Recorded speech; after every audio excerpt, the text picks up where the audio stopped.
Hey, welcome to the jump seat. Another week has gone by, and we're glad to be here with you today. Actually, I'm glad to be here with you today.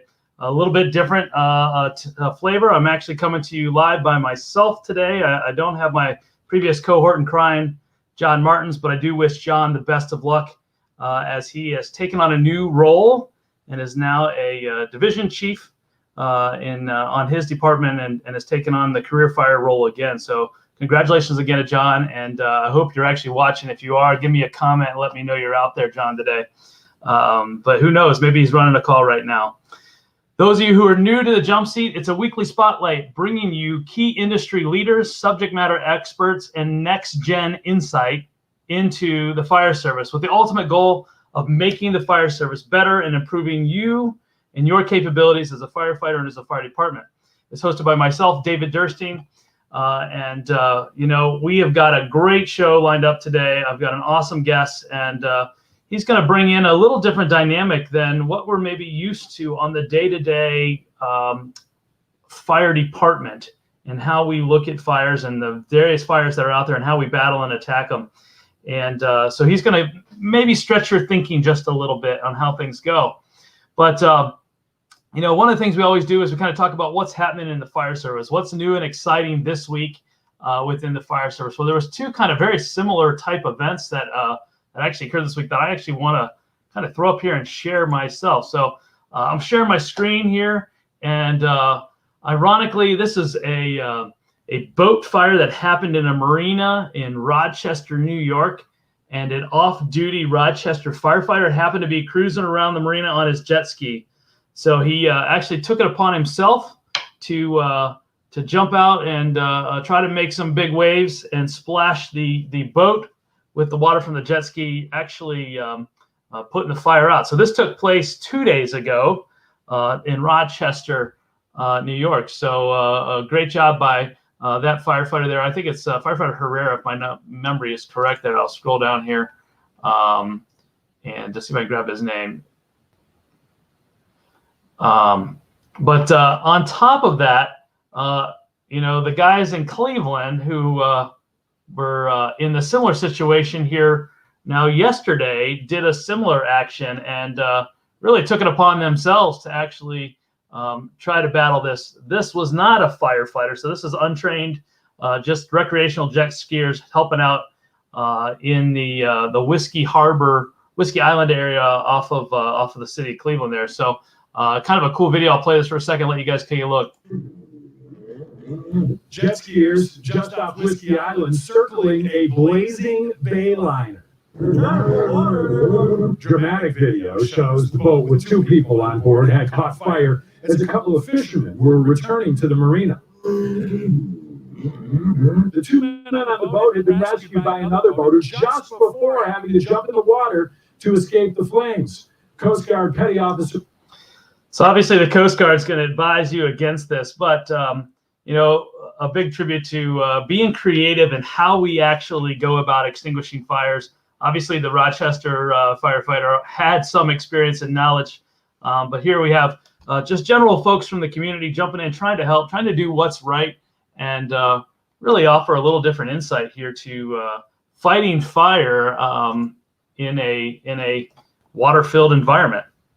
And so we're going to talk about water and water-filled environments and all kinds of fun there with our actual guest here today. And so I'm actually going to bring him on in just 1 second. And really, when I look at our guest today, his name is Jonny Carroll. Jonny actually comes to us with many years of experience. I've known Jonny for, probably 10 years or so from working together here within the fire service, the fire service industry. And he's got an incredible background. So I'm going to bring on Jonny Carroll with U.S. Fire Pump. Welcome to the jump seat, Jonny. How are you today? I'm doing great. I'm doing better than those guys on the boat, right? Well, I tell you what, that's a crazy situation there, one you wouldn't really wish on anybody, I think, from that perspective. And Jonny, I think I'm glad to have you on the jump seat today. And I kind of wanted just to make a little shout out and say you're looking pretty good because. Yeah. I kind of had a little picture of you around. Yes. Maybe when you weren't looking good. Looks like you trimmed up a little bit for us today, Jonny.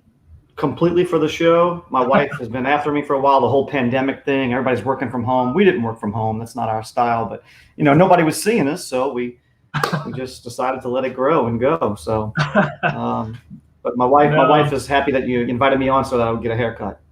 That you get a haircut? Well, anytime. Let her know. If I can ever help her again, she can always feel free to reach out and, give me a little bit more ammo to have fun with you when we go out there. Absolutely. Well, Jonny, I want to say thanks again for jumping on the jump seat today. And, U.S. Fire Pump is kind of a unique business here and of itself. But maybe before we jump into that, why don't you give everybody a little background about who the heck is this Jonny Carroll guy that Dave's got here today? Well, I'm just a kid from Louisiana who decided to get into this industry and have fun back in 2006 after a long career on the other side of the fence, right? I was a police officer in New Orleans, excuse me, and was given an opportunity by Mr. Ferreira, who was the owner of U.S. Fire Pump. At the time, he was the owner of Ferreira Fire Apparatus, and was given a unique opportunity to work with him and his company, and fell in love with the fire trucks and fell in love with the brotherhood of the industry, because it falls over in the industry in our game. It's not just the firemen and the policemen that have the brotherhood. It has definitely fallen into the industry, as so many of us are. The unique stories, and we'll get into that later with Mr. Ferreira and all the people that I worked with at Ferreira, and any other manufacturers, yourself included. All these guys and gals are industry experts, but they're also firemen on the side a lot of the time. And so that brotherhood translates over, and it's really important because it creates this community that is just so infectious that you want to stay in it. We've all had opportunities to go other places and whatnot, and we stay here and continue to work in this industry and enjoy it. Well, I have one just personal question I got to know the answer to, maybe before we jump into U.S. Fire Pump. And this is tapping into your New Orleans Police Department days. So, there's always this long debate about, the type of donuts the police officers go to. And so in New Orleans, is it beignets or is it donuts? What's the choice there, Jonny? No, I would go with donuts here. So there's a buttermilk donut. It's from a place called Mackenzie's, which long closed down, but they have another place now. Oh yeah, but beignets are great too. My kids personally like beignets and chocolate milk at Cafe Du Mont. I guess you got to get beignets when you come to New Orleans, though, for sure. Absolutely. So just a little fun there. But Jonny, tell us a little bit more about U.S. Fire Pump. And I think you got a little video we want to show. Maybe after you give us a little intro into U.S. Fire Pump and then maybe the emergency response team. Yeah. So U.S. Fire Pump, ironically enough, it started in 2014. It was developed in 2014 with the brain trust of Mr. Ferreira, who at the time had Ferreira Fire Apparatus, and he wanted to create a large industrial pump that was unlike anything that had been seen in the industry. So he did. He created this 6,000 GPM pump. It broke world records. It was hot in the industrial sector and still is to this day. But more importantly, how could he get into what his first love and passion was? Which, if the people don't know, Mr. Ferreira started Ferreira Fire Apparatus because he was a fireman. He worked at a refinery. It all comes back into the circle, right, of life. So he was working as a refiner, and he was a volunteer fireman. And his department didn't have enough money to build a new truck. And so I guess as a young man and his own machismo at the time, yeah, I could build a fire truck. I can do this, because they tried the chicken dinners. They tried the boot walks. They tried everything they could, and they just couldn't raise the money. So he created the fire truck company out of just a small investment that he thought he'd probably lose everything on. At the time, it's the true American dream. He started driving around, selling equipment out of his car, and then, step by step, Ferreira Fire Apparatus became. So then you jump forward to 2014, and he wanted to do that. And then 2017, April 26, 2017, the company was sold, and U.S. Fire Pump was not sold with it, because that was his dream to get this going, his second dream, right?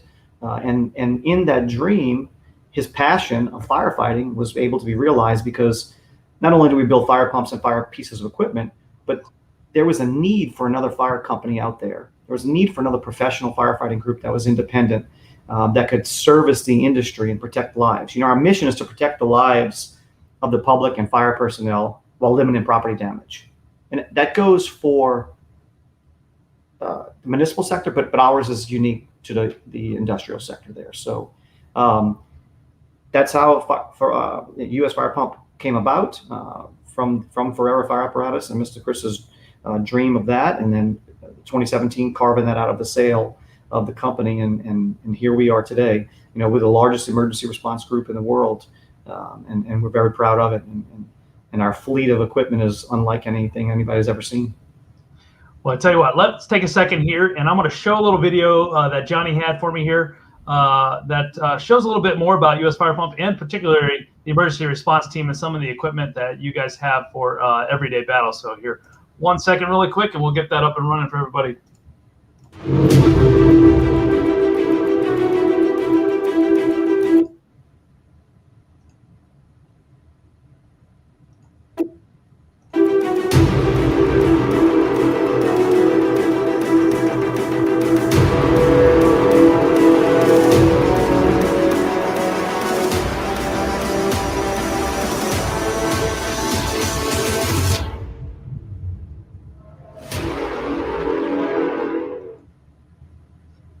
Jonny, I think I actually played the wrong one for you, but let me. That's okay. That's all right. Does that work for you?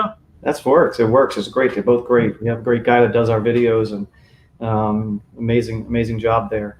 So yeah, so you can see there's some unique pieces of equipment in there that people just aren't typically seeing in the fire industry. Yeah, absolutely. And I think about the uniqueness and the opportunity you guys bring to the table from U.S. Fire Pump's perspective, right? And particularly this emergency response team. And, we kind of titled today's event that no two incidents are alike, right, Jonny? Mm-hmm. And so, I think about kind of my role as a firefighter, as a volunteer firefighter. I think about my past as a career firefighter in an industrial brigade. And really the dynamic is completely different. And so I wanted to try to take what happens in the municipal world and shift to the industrial world, so we can take some of that industrial expertise that you have and your experiences and your emergency response team experiences and share with the municipal firefighters, really to get their brains thinking about what are some of those differences and how do I think about it differently and what resources are actually out there. So, U.S. Fire Pump's emergency response team is an incredible resource. Tell us a little bit more about how many manpower, what kind of equipment you actually have, and how that all works. Right. So what you said is exactly the statement that Mr. Ferrera made, and I'm not paraphrasing. I'm actually using this as an actual quote from him. He said that we have made a conscious investment in our assets because no two emergency incidents are alike. Right. And the equipment needs vary. So that's why we have the amount of equipment we have. That's why we've invested. And this is why it's important to invest in your equipment and take the approach that we can never have enough equipment for an emergency response. So our team is 60 all the time, full-time guys. We have 60 firefighters that are ready to go at all times and hazmat technicians. We have 6 locations across the globe that we store foam, so that we can be anywhere, anytime. We can get on a plane, C-130. I butcher the Russian plane all the time that they can load onto, and go. And we have foam strategically stored all over the globe to do that. And then we have the ability to flow over 100,000 gallons per minute with our equipment. We have about 10 miles of hose ready to go. And that's large diameter hose. We're not talking 1.5 inch, 3 inch, 4 inch. We're talking 12 inch, 8 inch hose ready to go at any time. So we're ready to go, and we've invested heavily into our response equipment and our team. And Mr. Ferrera has made that conscious investment to do that. And it goes against all the business norms, right? Why do you have all this inventory? Absolutely. And so you've got this stuff staged around the world. In your foam around the world. Foam around the world. Equipment. Where's the equipment all? Is it all in Louisiana? Yeah. No. So what we're doing with equipment is, the hub of the oil industry and petrochem industry is obviously in the Gulf South of the United States. So we're based in Louisiana. We have offices in Vidor, Texas, and we have strategic location that we store also in Deer Park, LaPorte area of Texas. So that covers us mainly for that that big hub and that big concentration of oil and petrochem. Yeah, and for those of you guys who don't know, that's about that accommodates about 60 to 65% of where all the oil is refined in the U.S. markets, anyhow. And actually, I'm not even sure, because I know they do a fair amount that's brought down from Canada, as well as I think even up across from the Mexican border as well. But a lot of refining in that Houston to Baton Rouge, kind of area there as well. So Jonny, I mean, no two incidents are alike. So what have you done?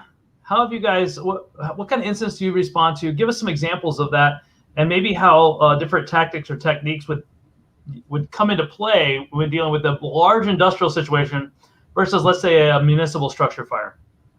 Yeah, so I am no leading expert in firefighting itself. So I will say that right up front. But I do have the business expertise and experience to deal with these, and we coordinate these. We do have a chief fire expert, Mr. Ferreira, who is a fire expert. But here is how this happens. So we talk about no two incidents are alike, and how do we deal with that? So let me digress and go to an incident like this. So last year or late in 2019, we had an incident in Texas, in the Port Neches area, large scale event. We have full resources on it. But then we get a call for another incident that is in Belle Chase, Louisiana. That is a dump fire, right? So that's the diversity that we're able to have. So ironically, we're able to respond to both incidents at the same time, because we have enough equipment to handle a large scale event that's that would overwhelm most other people and resources, and we're able to respond to this event in Belle Chase and take care of that too. But not only that, we have responded to ship fires. The Golden Ray that was in Georgia that's overturned. And our guys actually rescued the gentleman out of the ship that was overturned and caught fire. We were contracted by a government entity not too long ago to go out to San Diego, California, and extinguish one of their large pieces of equipment that's a floating city, so to speak. So we're very, very diverse. And if it's oil, petrochem, storage terminals, as everybody can appreciate, that's opened their eyes in the industrial world. One of the largest fires, or the largest fire in U.S. history, was at a storage terminal in Deer Park, Texas in 2019. And we were contracted to extinguish that, and alongside the resources that they had there. And we were successful in doing that, and stayed on that job for a long, long time, mitigating all the issues that they were having. Jonny, I would love to jump into the next question, but I actually gotta pay a little tribute to you, because there's been a lot of comments coming in already. And the first one was Patty Cahill. Mr. Cahill, thank you very much. He goes, I thought everybody knew the great Jonny Carroll. Me too. And we've got Mr. Rudliff, Chief Rudliff out there, that said, hey, JC, good to see you. Yes. And I think there's probably one here that's probably a little more important. And I'm not sure with the kiss emoji if that's coming to me or if that was going to you, but I'll just play with it in my head where it was actually going, and go from there. But it's good to see you got some followers out there and some fans who are chiming in today. For those of you guys who are watching, we are here with Jonny Carroll from U.S. Fire Pumps, talking about their emergency response team here today. If you got questions for Jonny as we go throughout it, fire away in the comments line. We do see them. We will address them if we can here. Or there's Jonny's email, johnny@usfirepump.com. If you have any other questions, feel free to reach directly out to him, particularly as we get into more of how they go about helping in mutual aid and things of that nature as well. And so, Jonny, I think it's quite impressive what you guys have put together and what you're doing there.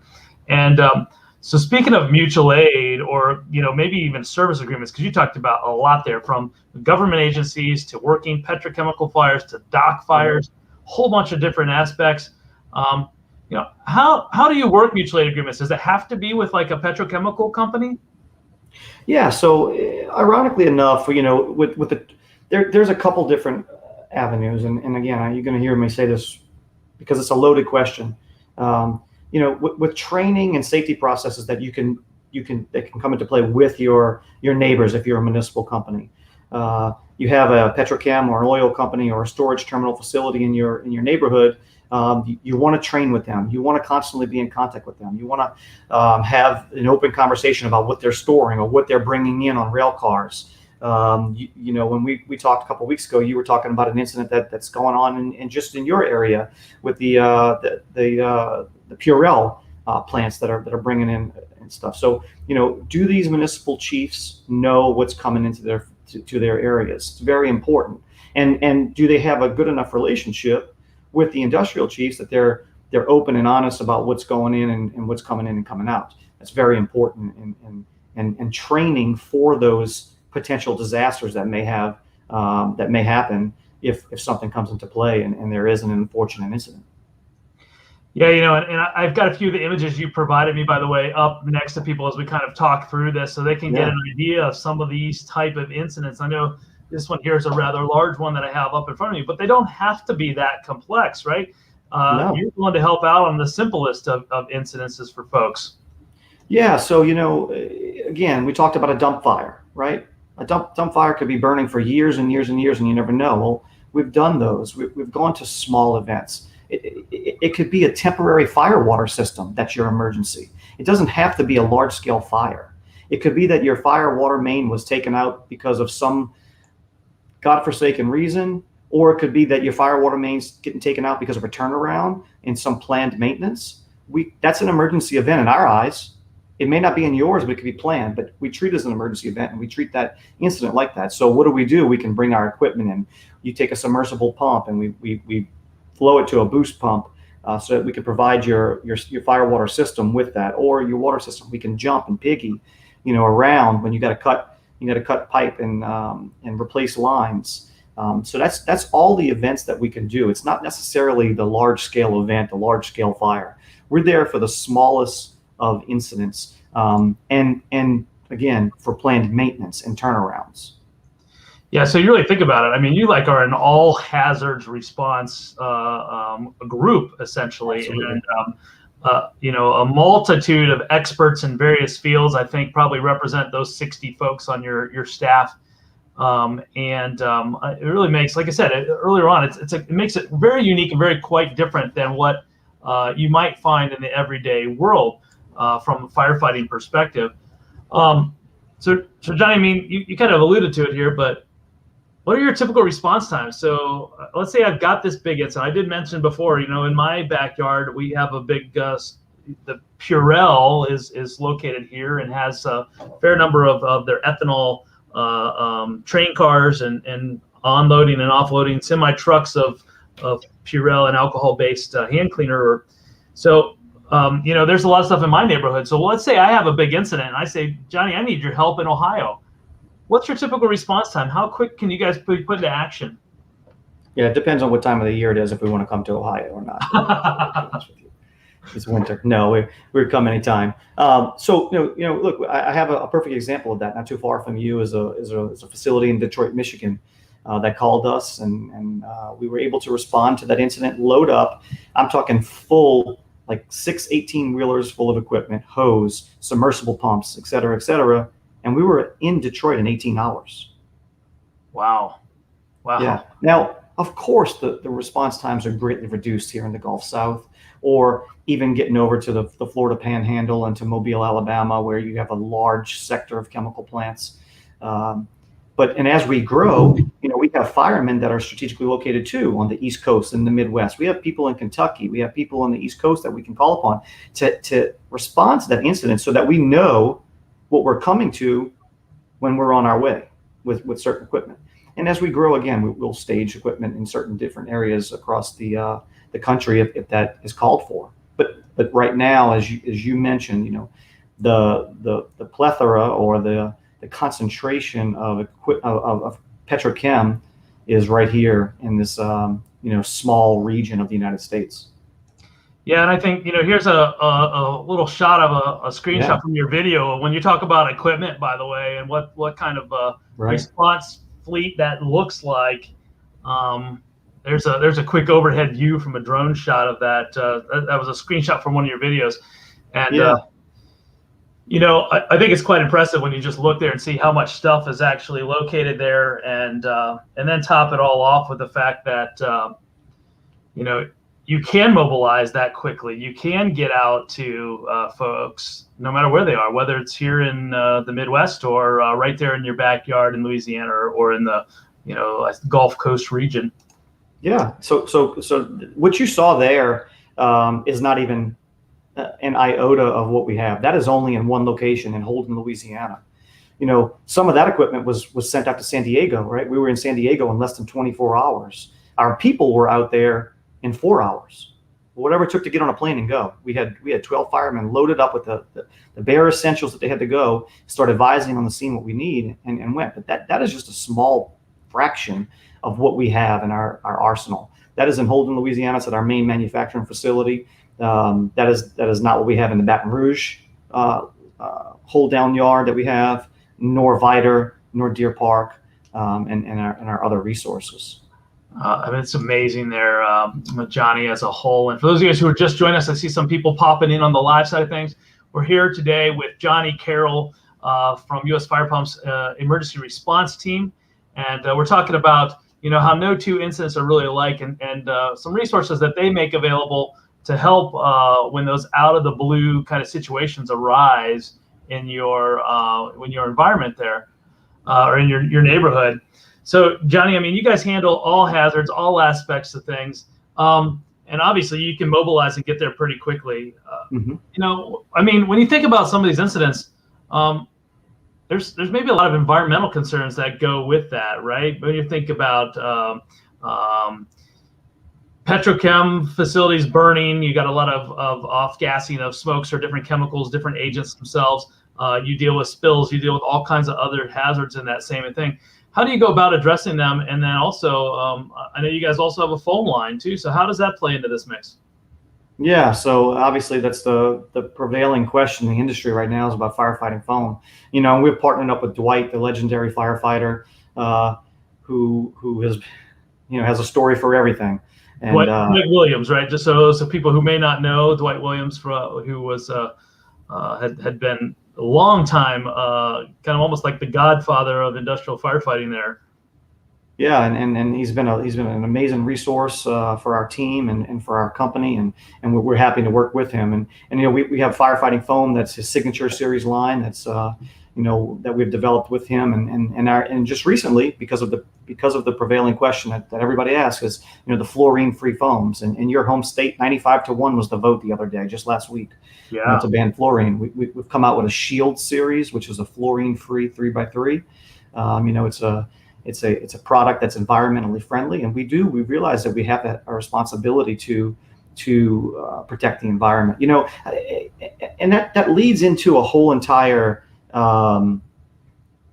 approach as an emergency response team. We understand it's not only the company that's at risk when these incidents happen, but it's the community, it's the family, and it's the environment ultimately, right? So that's why it's our job and our duty to make sure that we are taking the proper steps and we are handling the situation and advising these plants at the same time when we're operating our firefighting efforts that, listen, you have to mitigate you have to mitigate this, you have to take care of this. This is what the potential runoff is going to be. This is what the potential,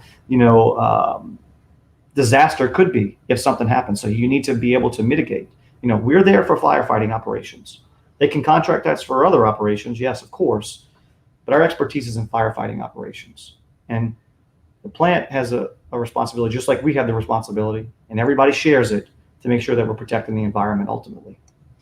Yeah, that's a great point, and I think a strong one, that we all have our own vested interests, whether it's your local municipal fire department there to one of these large industrial incidents, to really take that into consideration and make sure we're doing our part as we go about tackling the many challenges we do every day on the fire service, from hazmat runs to large fires to other incidences that can affect the environment as well. Right. So, Jonny, I mean, when you think about U.S. Fire Pump, give me just kind of pull together your emergency response team in one big summary of how you think the future is shaping up for U.S. Fire Pump. How are these large incidents impacting the world on a regular basis, and where do you see this going? Yeah, so That's a great question, and it's something I alluded to before. And training and safety processes, they've all worked.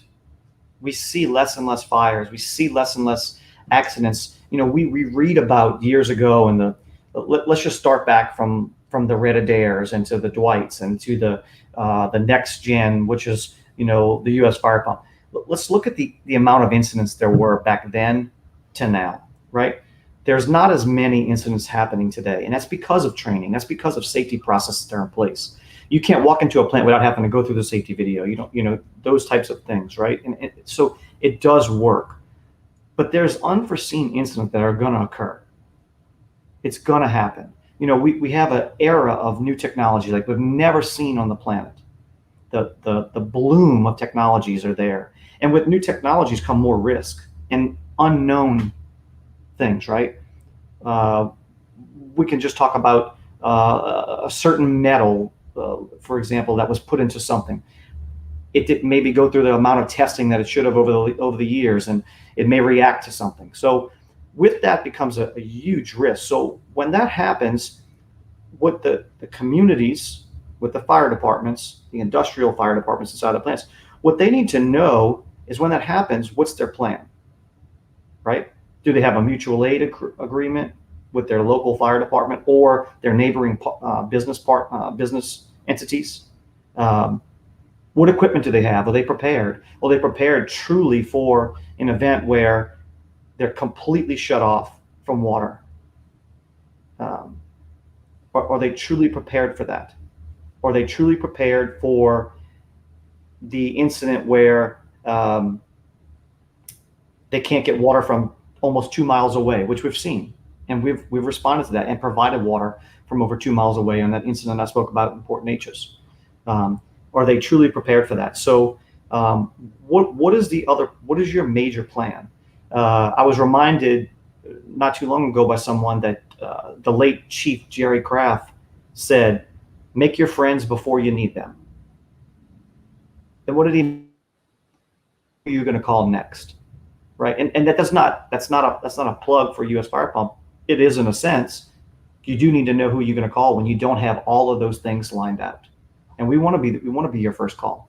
So you need to make your friends before you need them. You need to know that inside of that refinery or that chemical plant that your town is going to have what you need, or they're going to be responding to you. But if that's not the case, and they don't have that equipment to provide to you, that we do, and that we can help you and we can assist, and we'll be there for you. Yeah, that's great to know, Jonny. And I think, maybe even take that one step further. I'm going to reference my department here, right? So I don't have a big petrochemical facility in my area, but I do have train tracks that run through my area. I do have a major highway thoroughfare that runs through my area. And so one of the questions I guess I have is, one, would you come to help us out if we had an incident as such in our area? Two, what about helping my staff or our department's training? This isn't something we do every single day. So you referenced training earlier. Is that something you guys do as well?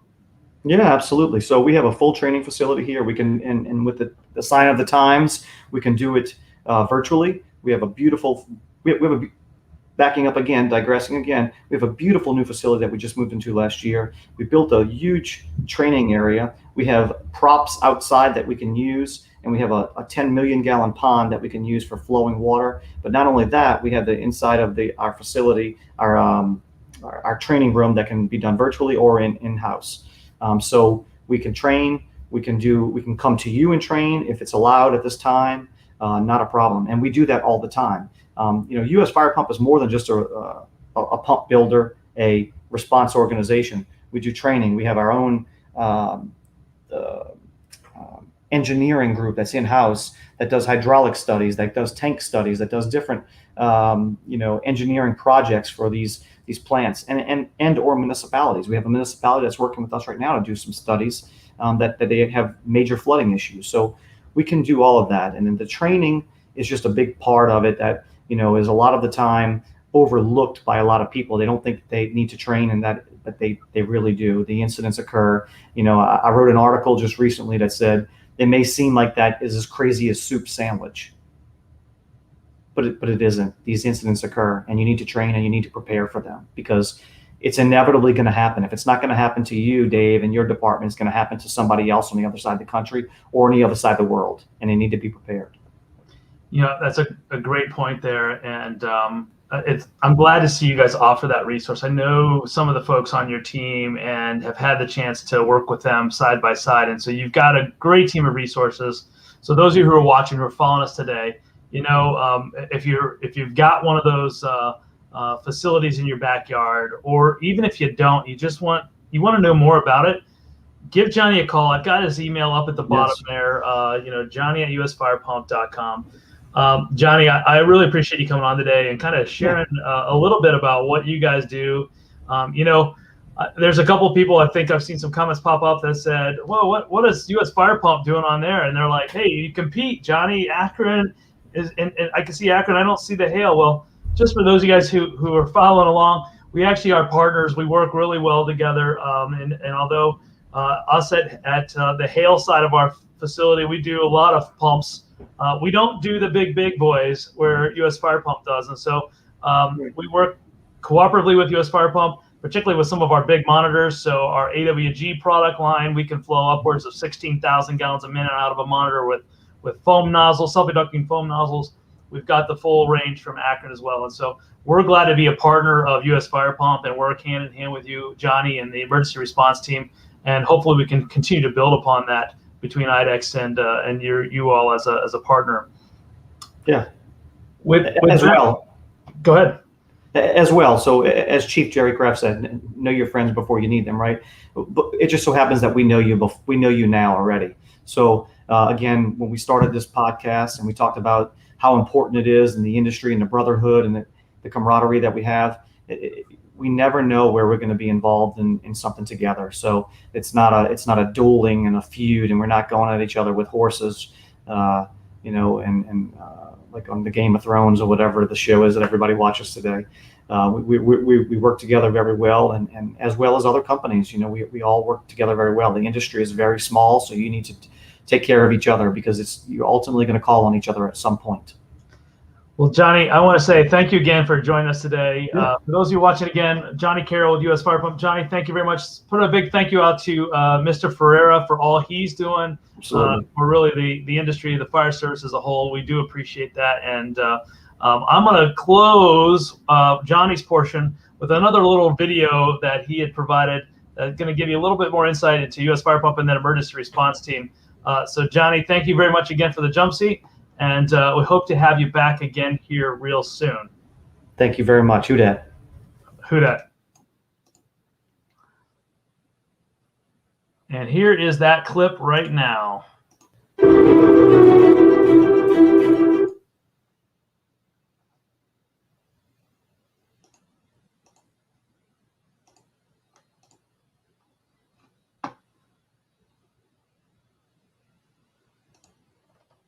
And of course, as I say that, there's some kind of glitch with my computer that didn't like to play it. There it goes.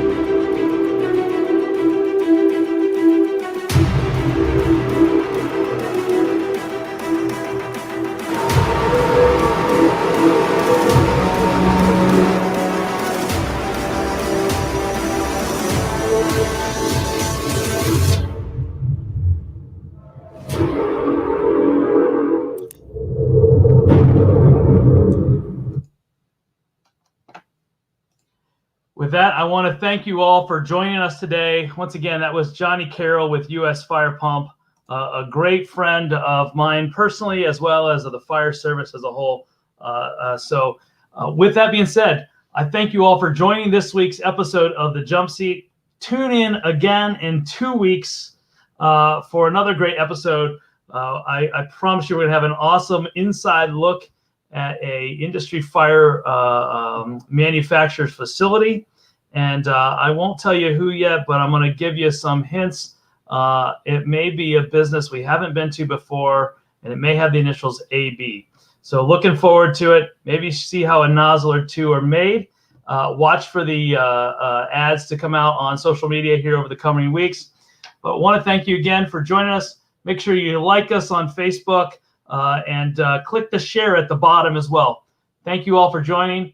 And I wish you all a great Memorial Day weekend here in the U.S. For all of our other folks around the world, sorry if you have to work on Monday. Those Canadians who I know are with us, I saw Jason DeFosse comment earlier about being with us. So Jason, for you Canadians, you already had your day off last week. So with that being said, thank you all very, very much. And we'll see you again next time on The Jump Seat.